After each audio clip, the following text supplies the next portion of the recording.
தரமான சுவையான வீட்டு சமையல் இனி உங்கள் வீடுகளில். Vidya's home kitchen. கான்டாக்ட் 9840639648.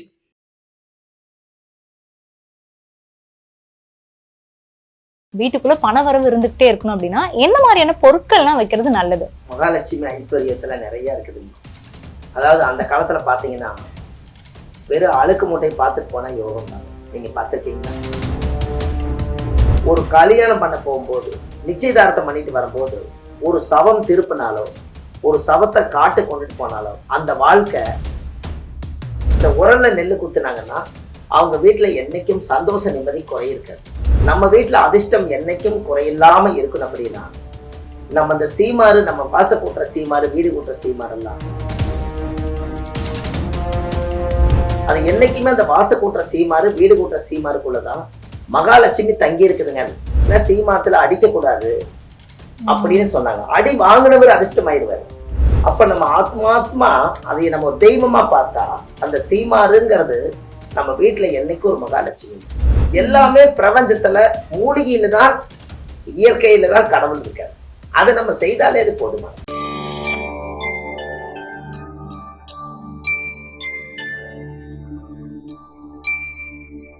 வணக்கம் சார். சார், டெம்பிள் எக்ஸ்பிரஸ் நேயர்களுக்கு புதுமையான பல விஷயங்கள் நீங்க கொடுத்துக்கிட்டே இருக்கீங்க. அந்த வகையில வீட்டுக்குள்ள மகாலட்சுமி வசியம் பண்ணணும், வீட்டுக்குள்ள பணவரவு இருந்துகிட்டே இருக்கணும் அப்படின்னா எந்த மாதிரியான பொருட்கள்லாம் வைக்கிறது நல்லது? கண்டிப்பாங்கம்மா. மகாலட்சுமி ஐஸ்வர்யத்துல நிறைய இருக்குதுங்க. அதாவது அந்த காலத்துல பாத்தீங்கன்னா வெறும் அழுக்கு மூட்டை பார்த்துட்டு போனா யோகம் தான். நீங்க பார்த்துருக்கீங்களா? கேள்விப்பட்டிருக்கேங்க சார். கழுது குறுக்க போச்சுன்னா நல்லதுன்னு சொல்லுவாங்க. அந்த கழுது சுமக்கிறது துணி மூட்டை அழுக்குதான் இல்லைங்களா? அதனாலதான் கழுதியை கொண்டு போய் எண்ணெய் பாரு யோகம் வரும் அப்படின்னு வச்சிருக்காங்க. அதானே? அப்ப எதெல்லாம் ஓரமா ஒதுக்கப்படுதோ அதனால ஒரு நல்லது ஆண்டவன் வச்சிருக்கா பாத்தீங்களா? அதுக்கு எந்த ஒரு இதுவும் இல்லாம ஜட மாதிரி அப்படியே நின்னுக்கும். அது ஒரு காகிதம் சாப்பிடுது, ஏதோ பண்ணுது. ஆனா எண்ணெய் பாரு யோகம் இருக்கு. ஒரு அழுக்கு மூட்டையோட போகும்போது இன்னைக்கு ஒரு பெரிய ஒரு அழுக்கு மூட்டை வருது. எதுக்கால? அப்ப இந்த அழுக்கு மூட்டை எதுக்கு போகுது அப்படின்னா அழுக்கெல்லாம் துவைச்சு வெண்மையாக போகுது. அப்ப நம்ம மனசு வெண்மையாக போகுது. அப்ப நம்ம சகனை நல்லா இருக்குதுன்னு அந்த காலத்துல முன்னோர்கள் அழுக்கு மூட்டையை பார்த்துட்டு போனா அன்னைக்கு நல்லது நடக்குன்னு அந்த காலத்துல ஒரு வழி சகனத்தை எழுதுனாங்க. எப்படின்னா, யாராவது ஒருத்தர் இறந்துட்டாங்கன்னா ஒரு கல்யாணம் பண்ண போகும்போது, நிச்சயதார்த்தம் பண்ணிட்டு வரும்போது ஒரு சவம் திருப்பினாலோ ஒரு சவத்தை காட்டு கொண்டுட்டு போனாலோ அந்த வாழ்க்கை 2 பேர்த்துக்கு நல்லா இருக்கு. எதுக்காக? அவரு இழந்துட்டாரு, இவங்க உனிமேல் வாழ்க்கையை ஆரம்பிக்க போறாங்க. ஒண்ணு இழந்தா ஒண்ணு உருவாகும் இல்லைங்களா? இந்த வழிசகனம் எல்லாம் எங்கிருந்து வந்துச்சுன்னா இப்படித்தான் முன்னோர்கள் அந்த காலத்துல இதை கண்டுபிடிச்சாங்க.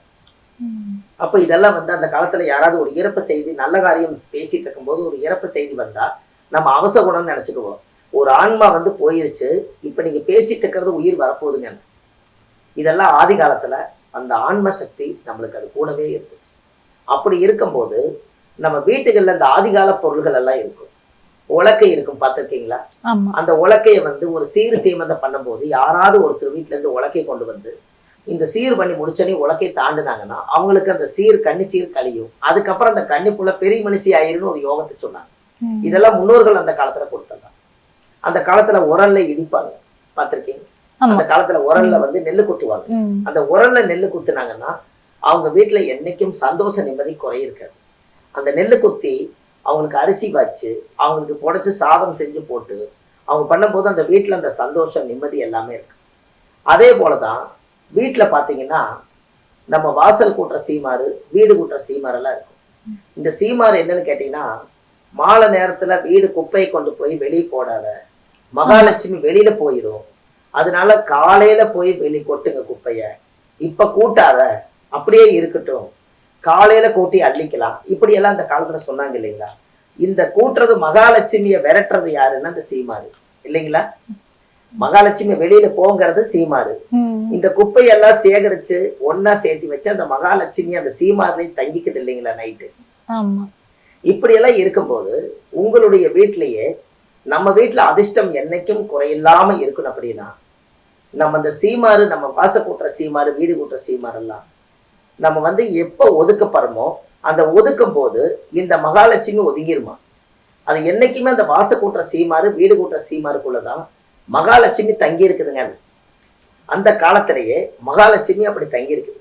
அது தங்கி இருக்கிறதுனால அந்த சீமாரை எடுத்தும் கூட நல்ல பழைய சீமாரானதை ஒரு பால்தீன் பையில போட்டு பேக் பண்ணி கூட நம்ம ஒரு பீர்வ சந்திர ஒரு ஓரத்துல மகாலட்சுமி என்னோட வீட்லயே தங்கிட்டுன்னு சொல்லி அதுக்கு ஒரு மரியாதை கொடுத்தாங்கன்னா வீட்லயும் காசு தங்கு. இது நிறைய குடும்பத்துல நான் சொல்லி ஒரு 5 வருஷத்துக்கு முன்னாடி இந்த பதிவு சொல்லி உண்மையாலுமே அந்த சீமார் வச்சதுக்கு அப்புறம் எனக்கு காசு வீட்டுல தங்குதுங்க. ஏன் அப்படின்னு கேட்டீங்கன்னா நம்ம வேண்டாம் வேண்டான்னு ஒதுக்கி எல்லா குப்பையும் மகாலட்சுமியை மாதிரி வெளியேற்றாம நம்ம வீட்லயே தங்க வைக்கிறதுனால சீமாறு மகாலட்சுமின்னு சொல்லுவாங்க. அந்த காலத்துல நீங்க அந்த பேர் கேட்டிருக்கிறீங்களான்னு தெரியல. அதனாலதான் ஒரு கோபம் வந்துச்சுன்னா சீமாத்துல அடிக்க கூடாது அப்படின்னு சொன்னாங்க. அடி வாங்கினவர் அதிர்ஷ்டமாயிருவாரு. எப்படிமா அடி வாங்கினவர்? ஆமா, சீமாத்துல அடிப்பாங்க இல்லைங்களா கோபத்துல. இங்க இருந்தவங்க அப்பெல்லாம் என்ன கைக்கு உடனே என்ன கிடைக்குங்க? எப்பவுமே அடிக்கிறதுக்குன்னு தடி வச்சுக்கிட்டா இருக்க போறாங்க வீட்டுக்குள்ள? இல்ல, மலார்னு சீமாத்தை எடுத்து ஓங்கிடுவாங்க, இல்லாட்டி மலார்னு பிடிச்சி அடிச்சு போடுவாங்க. அடிச்சுட்டாங்கன்னா வலிக்கிறது அன்னத்த நாள் மட்டும்தான். ஆனா அந்த யோகம் இவர்கிட்ட இருக்கிற யோகம் பூரா அந்த அடிவாங்கணும் கிட்ட வந்து. அதனாலதான் அந்த காலத்துல இதெல்லாம் ஒரு பழமொழியா வச்சுக்கிறாங்க பாருங்க. இவருக்கு யோகம் போகும்போது அந்த யோகம் அங்க வருதுங்க. அப்ப அந்த காலத்துல அதுக்காக நம்ம வேணுமுன்னே போய் என்னை அடிங்கன்னு சொல்லக்கூடாது. எப்படிங்க? வேணுமுன்னே நீங்க அடிச்சீங்கன்னா எனக்கு யோகம் வரட்டு அப்படின்னா அது வந்து செல்லாது. இயற்கையாவே ஆத்மாத்மா கோபம் வந்து உள்ளத்துல இருந்து வந்து அது சீரியஸா அது நடந்திருந்தா தானே அது உதவும். அதனால மகாலட்சுமி ஐஸ்வர்யம் இருக்கறனால சீமார நம்ம ஒரு பீர்வாவுக்குள்ள ஒரு ஓரத்துல நம்ம ஒரு பாலித்தீன் பேப்பர்ல சுத்தி இது ஒரு கடவுளா நீங்க நினைச்சு வச்சீங்கன்னா பாருங்க, அதுல இருந்து உங்களுடைய அதிர்ஷ்டம் எங்கேயோ இருந்து காசு வந்துகிட்டே இருக்கு. இப்ப சீமார் அப்படின்னாலே வந்து தென்னை இதுல இருக்கு இல்லைங்களா, தென்னை ஓலையில இருந்து எடுப்போம். அது ஒண்ணு இருக்கு. இப்ப நிறைய பிளாஸ்டிக்லயுமே வந்திருக்கு. அதுவுமே வீடு துடைக்கிறதுக்கு, வெளியில வாசல் துடைக்கிறதுக்கு. அப்ப எதை வந்து நம்ம வைக்கணும்? இல்ல பிளாஸ்டிக் இல்லைங்கம்மா, சீமாருங்கிறது வந்து தென்னை ஓலையில இருந்து வர்றது. நீங்க ஒரு யோசிச்சு பாருங்க, ஒரு வீட்டுல ஒரு மகாலட்சுமியை கட்டி கொடுத்து இன்னொரு வீட்டுக்கு தாலி கட்டி குத்து விளக்கு ஏத்துறதுக்காக இன்னொரு வீட்டுக்கு தாட்டி விட போறீங்கன்னா அந்த மகாலட்சுமி நல்லபடியா போறதுக்கு தென்னை ஓலையில தடுக்கு பின்னி அன்னைக்கு முகூர்த்த நாள் பந்தல் போட்டு பச்சை தடுக்க வீட்டுல கட்டுறாங்க இல்லைங்களா? அதுக்கு அடுத்தது அந்த தென்னை ஓலையிலிருந்து வரக்கூடிய அந்த பாலை எடுத்து 2 பக்கம் கட்டி தோரணம் தொங்க விடுறாங்க. அந்த தென்னை மரத்துல இருந்து இளநீ எடுத்து 2 பக்கம் தொங்க விடுறாங்க. அந்த தென்னை கீத்தை வந்து கிழிச்சு எல்லாம் தோரணமா தொங்க விட்டு திருவிழா மாதிரி பண்றாங்க. இது இத்தனையுமே சுபகாரியத்துக்கு தானே உதவி பண்ணியிருக்காங்க. அதுல இருந்து கிழிச்சதான் சீமாறு. கரெக்டுங்களாங்கம்மா? அதுல இருந்து கத்தியில இப்படி கிழிச்சாங்கன்னா சீமார் ஆயிடும். இதையெல்லாம் சேர்ந்து அந்த காலத்துல இந்த சீமாரை 10 சேர்ந்தாத்தான் ஒரு கத்தையாகுன்னு சொல்லி அதுலதான் வீட்டை பெருக்கி கூட்டி ஒரு ஓரமா ஒதுக்கி வச்சாங்க. அப்ப அந்த காலத்துல சீ மாறு அப்படின்னு என்னங்க? சீனா நம்மளுடைய மாறுங்கிறது ஒரு காட்டு. அப்ப நம்ம ஆத்மாத்மா அதை நம்ம தெய்வமா பார்த்தா அந்த சீமாறுங்கிறது நம்ம வீட்டுல என்னைக்கு ஒரு மகாலட்சுமி. என்னைக்கு சீமாத்தை தாண்டாதீங்க பாருங்க. மகாலட்சுமிய தாண்டினா உனக்கு தரித்திர தோஷம் வந்து இன்னொருக்க தாண்டிரு, தெரியாம தாண்டிட்டியல இன்னொருக்க தாண்டிரு, இப்படின்னு தாண்டினா மறுபடியும் தாண்டிருப்பாங்க. கால்ல உதைக்காதீங்க, சீமார உதச்சிட்டே போகாத அப்படிம்பாங்க. அந்த காலத்துல மருமகளை வந்துங்க மாமியா வீட்டுல வந்து முதல்ல கல்யாணம் பண்ணிட்டு வந்திருக்கிறோம். 5 வருஷம் 2 வருஷம் வாழ்ந்தாத்தான் குணம் தெரியும். அந்த குணம் தெரிய வரைக்கும் நான் எப்படி கண்டுபிடிக்கிறதுன்னு சொல்லிட்டு கல்யாணம் பண்ணிட்டு வந்த நாளே கணவரோட அவங்க சந்தோஷமா அன்னைக்கு வாழ்வாங்க. இதை வாழும்போது மாமி அவங்க என்ன பண்ணுவாங்கன்னா, உண்மையாலுமே நம்ம மருமகா இந்த குடும்பத்தை ஒண்ணு சேர்த்து வாழ்ற பொண்ணா இல்ல பிரிச்சு வாழ்ற பொண்ணான்னு சொல்லி மாமியா வந்து மருமகளை சோதிக்குங்களா. எப்படி சோதிக்கும்னா, வீட்டுல இருந்து வெளியில விளக்கு மாறு இருக்கும் இல்லைங்களா, அந்த மாறை எடுத்து வாசப்படியில இருந்து காலையில ஒண்ணுன்னா உருவி வாசல்ல போட்டு 6 மணிக்கு சூரிய உதயம் ஆகிறதுக்குள்ள போட்டுட்டு தெரியாத மாதிரி மாமி அவங்க வந்து போத்தி படுத்துக்குவாங்களாம். இப்ப அவங்க வெளியில வருவாங்கல்ல மருமகா, இந்த ஊட்டை காப்பாத்துன்னு சொன்னவங்க, இந்த சீமாறு இப்படி கிடக்குது, இப்படியே நேரா மிதிச்சுட்டு போனா அது என் குடும்பத்துக்கு அடங்காத பொண்ணாகும், இல்ல அதை எல்லாத்தையும் ஒண்ணு சேர்த்தி வச்சு கூட்டி பெருக்குனா இந்த குடும்பத்தை காப்பாத்த பொண்ணுன்னு செய்யுமான்னு சொல்லி அன்னைக்கே சோதிச்சிருக்காங்க. எப்படிமா? அன்னைக்கே சோதிச்சுக்கிறாங்க. அப்ப அந்த அம்மா உடனே வீட்டுல இருந்து வாசல் வெளி வந்து பார்த்தோன்னே, அடனே யாரோ சீமார் இப்படி பிரிச்சு போட்டிருக்கிறாங்களே, இப்படி பிரிச்சு போட்டிருந்தாங்கன்னா நம்ம இந்த வீடு வாசலை எப்படி கூட்டுறது அப்படின்னு நினைச்சிட்டு எங்கெங்க எல்லாம் உதிர்ந்து கிடக்குதோ எல்லா சீமாரையும் எடுத்து நல்ல ஒரு சரடு போட்டு நல்லா கட்டி வாசலை பூரா வரக்குன்னு எல்லாத்தையும் வலிச்சு எல்லாத்தையும் கூட்டி பெருக்கி தண்ணி தொளிச்சுட்டு போட்டு போய் புருஷனுக்கு போய் காப்பி போட்டு கொடுத்துதான். அன்னைக்கு தான் போய் மாமியா வந்து நிம்மதியா இருந்துச்சான். என் மருமகா என் குடும்பத்துக்கு தகுந்த மருமக இன்னைக்கு கரெக்டா அமைஞ்சிருக்குதுன்னு அந்த சோதனையிலேயே என் புள்ள என் மருமக சாதனை பண்ணி போடுன்னு சொல்லி நிம்மதியா இருந்துச்சா. எப்படி அந்த காலத்துல இதை கொண்டு வந்திருக்காங்க பாருங்க. இப்ப நீங்க சீமார் வந்து பீரோல வைக்கலாம் அப்படின்னீங்க. அதை பயன்படுத்திட்டு வைக்கிறதுக்கு கண்டிப்பா பயன்படுத்தணும் வைக்கணுமா, இல்ல புதுசா வாங்கிட்டு வந்து அதை சுத்தி புதுசாவே நீங்க வாங்கிட்டு வந்தாலும் கூடங்கம்மா ஒரு 4-5 நாளைக்கு அந்த வீடு கூட்டிட்டு அதுக்கப்புறம் நீங்க அது வந்து அந்த பீர்வால வை. இது ஒரு அதிர்ஷ்டம் தாங்கம்மா. சீமாறு என்பது ஒரு அதிர்ஷ்டம். இப்ப அந்த காலத்துல ஈச்ச மரம் கேள்விப்பட்டிருக்கிறீங்களா? ஈச்ச மரம் சொல்லுவாங்க. இந்த ஈச்ச மரத்துலதான் அந்த சீமாறு உருவாகுது. ஈச்ச மரம் மரத்திலேயே ஈச்ச மரம்னு ஒண்ணு இருக்குதுங்க.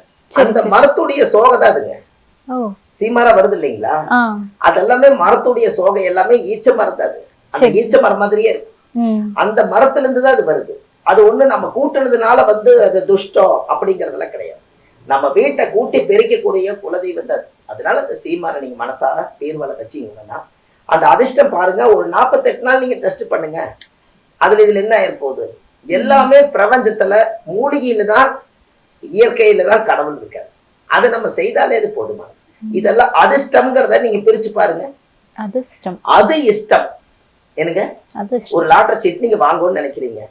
அதை எடுத்து பார்க்கலாம், இதை எடுத்து பார்க்கலாம், இதை எடுத்து பார்க்கலான்னு நீங்க அதிர்ஷ்டம் வருமா நீங்க நினைக்கிற விட அது இஷ்டப்பட்டா எனக்கு அது இஷ்டப்பட்டா உங்களுக்கு அதிர்ஷ்டம். காலப்போக்கில் அது அதிர்ஷ்டம். அது இஷ்டப்பட்டா உங்களுக்கு அதிர்ஷ்டம். இப்படி எல்லாம் உங்களுடைய அமைப்புல அந்த ஜாதகத்துல அமைப்புல இதெல்லாம் நீங்க வந்து சீமாரை நீங்க வைக்கிறதோ இந்த மாதிரி ஆதிகால பரிகாரங்கள் இப்படி எல்லாம் நான் ஒன்னொன்னு மக்களுக்காக எழுதி ஒரு பெரிய புத்தகமா கொடுத்துட்டு இருக்கேன். இதெல்லாம் உலக மக்களுக்கு நல்லபடியா போய் சேரணும். அதனால வந்து இதெல்லாம் ஒரு சின்ன சின்ன பொருள்கள்ல அதிர்ஷ்டம் இருக்குது. நிறைய பாருங்க, போனது நம்ம சேனல்ல தான் நம்ம கொடுத்தோம். வெத்தலை தீர்த்தத்துல குளிங்க, அது ஒரு மகாலட்சுமி தானே கொடுத்தோம். மகாலட்சுமி தான் தாமரத்துல குடியிருக்க மகாலட்சுமி தீர்த்தம்.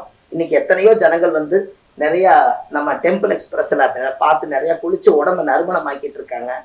வில்வ இலையில போட்டு வில்வ பழத்தை போட்டு ஊற வச்சு பிரதோஷ அன்னைக்கு குளிச்சுட்டு சிவனை போய் பார்த்துட்டு வாங்கன்னு சொன்னேன்.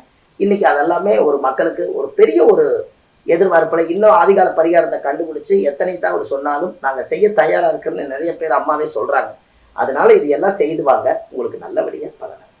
சின்ன விஷயம் பெரிய பலன் அப்படிங்கிற மாதிரி நிறைய விஷயங்கள் எங்களுக்கு திரும்ப திரும்ப கொடுத்துட்டே இருக்கீங்க. தொடர்ந்து பேசுவோம். நன்றி. ரொம்ப நன்றிங்கம்மா. வணக்கம்.